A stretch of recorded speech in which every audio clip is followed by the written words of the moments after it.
ہماری غلط فہمیاں ہیں، کوئی تو ہو جو ہماری غلط فہمیاں دور کرے۔ خیال بدل جائے تو منظر بدل جاتا ہے۔ بھائی صاحب کا ایک بڑا پیارا فکرہ ہے کہ جس کا جو خیال ہے اس کا وہی حال ہے۔ خیال اچھا ہے تو حال بھی اچھا ہے، اور اللہ کی نعمتوں میں سب سے بڑی نعمت حسن خیال ہے۔ یہ اس دن بھی میں ڈیٹیل میں نہیں جاؤں گا، پیشنٹس ہوتے ہیں، لیکن میں ان سے اجازت لیتا ہوں کہ ان کا یہ جو آپ بیتی ہے وہ میں لوگوں سے شیئر کروں تاکہ لوگوں میں امید بڑھے۔ ایک خاتون میرے پاس آئیں، کچھ ان کے ساتھ بڑی زیادتیاں ہو گئی تھیں اور وہ دل میں نفرت لیے بیٹھی تھیں، اور جس کے لیے نفرت لیے بیٹھی تھی وہ فوت ہو چکا تھا۔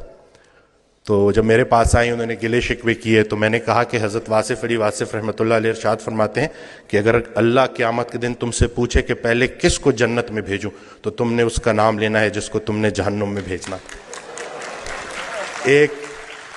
ایک مہینے بعد جب لوٹ کے آئیں تو انسان بدل چکا تھا، چہرے پہ رونق، آنکھوں میں نور۔ تو مجھے کہتی ہیں کہ ڈاکٹر وسیم جب میں یہاں سے اٹھ کے گئی، پہلے تو میں گھر کی طرف جا رہی تھی، مجھے آپ کی بات ہضم نہیں ہوئی، لیکن پھر میں نے گاڑی موڑی اور میں قبرستان چلی گئی، اور میں اس کی قبر کے سامنے کھڑے ہو کے میں نے کہا کہ جو تو نے میرے ساتھ کیا معافی کے قابل نہیں ہے، لیکن جا تجھے اللہ کی رضا کے لیے معاف کرتی ہوں۔ اور کہتی ہیں کہ اس رات میں اتنی میٹھی نیند سوئی کہ مجھے دوائی لینے کی ضرورت بھی نہیں پڑی۔ یہ جو نفرت ہے نا، ظرف دکھانا ہے، اور اتنی کوئی بڑی بات ہے ہی نہیں۔ مقصد بندہ ہے تو نتیجہ بھی بندہ ہے، مقصد اللہ ہے تو نتیجہ بھی اللہ ہے۔ تو سب سے پہلے تو ہم نے اپنی توقعات کو مومن کرنا ہے، زندگی مومن ہو ہی جائے گی۔ اصل میں ہماری توقعات مومن نہیں ہو رہی، ہم نے ایکسپیکٹیشنز اتنی بڑھا دی ہیں، ہر کسی سے ہم توقعات رکھتے ہیں سوائے اللہ کے۔ تو اپنا گھر، اپنی تنہائی، اپنی قبر، اسی کے اوپر فوکس کریں۔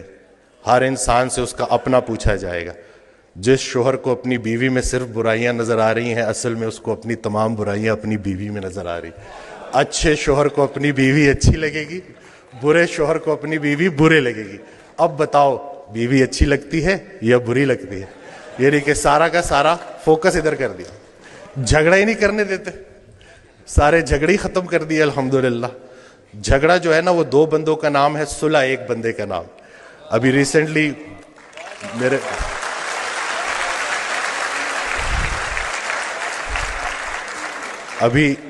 میرے ساتھ ایک واقعہ ہوا، میں گاڑی ریورس کرا تو وہ برانڈ نیو گاڑی تھی، وہ لگ گئی، وہ پیچھے سا غلطی میری تھی، تو میں اترا تو وہ بڑے غصے میں میری طرف آئے، تو میں نے فوراً معافی مانگ لی نا کہ مجھے نظر نہیں آیا، میں بہت معذرت کرتا ہوں، اور بہت زیادہ میں نے ان سے معافی نا۔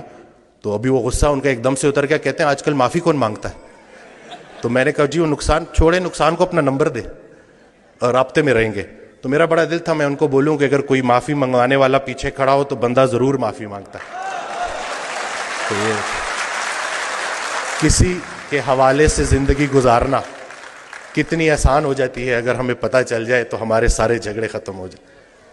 میں تو جو میں نے آڈیوز میں جو سنا ہے نا کہ جنہیں ہم رخصت کرتے ہیں وہی ہمارا استقبال کریں گے، تو حضرت واصف علی واصف رحمۃ اللہ علیہ کی میں آڈیوز سنتا ہوں تو اس میں انہوں نے جو ہمارا فوکس ہی چینج کر دیا ہے کہ جب ہم وہاں پہ جائیں گے تو جن کو ہم پیچھے چھوڑ کے آئے تھے وہ ہمیں آگے ملیں گے، تو اب ان کے لیے کیا لے کے جا رہے ہو؟